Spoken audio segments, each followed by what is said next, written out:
बिस्मिल्लाहिर्रहमानिर्रहीम। अस्सलाम वालेकुम everyone, my name is doctor Ishrat. आज हम एक बहुत अहम टॉपिक पे बात करेंगे, कॉन्स्टिपेशन यानी कब्ज़ का होना। आज के इस टॉपिक में मैं आपको बताऊंगी कब्ज़ क्यों होती है, इसकी क्या वजूहात हैं और इलाज क्या है।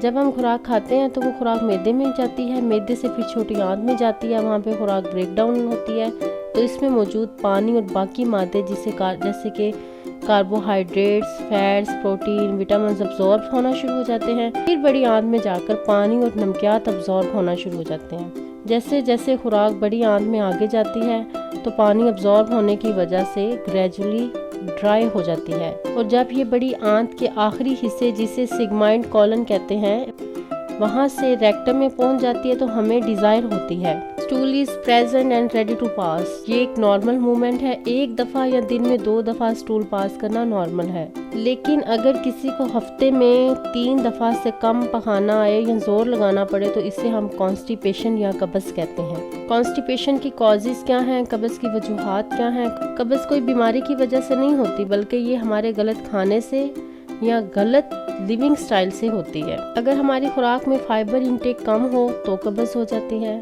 सेकंड रीज़न ये भी हो सकती है पानी का इंटेक कम हो तो भी कॉन्स्टिपेशन हो जाती है। जो लोग फिजिकली वर्कआउट नहीं करते उनको भी कॉन्स्टिपेशन का प्रॉब्लम फेस करना पड़ता है।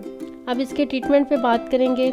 पानी का इंटेक बढ़ा दें, खाने में फाइबर का इस्तेमाल ज़्यादा करें जैसे कि सब्जियां, सलाद, फ्रूट्स, वर्जिश को मामूल बनाएं, रेड मीट का इस्तेमाल कम कर दें। अगर ये सब करने से भी कॉन्स्टिपेशन ठीक ना हो तो अपने डॉक्टर से कंसल्ट करें और मेडिसिन की तरफ आएँ। ये था आज का इन्फॉर्मेटिव टॉपिक। अगर आपको पसंद आए तो प्लीज़ इसको लाइक करें एंड शेयर करें।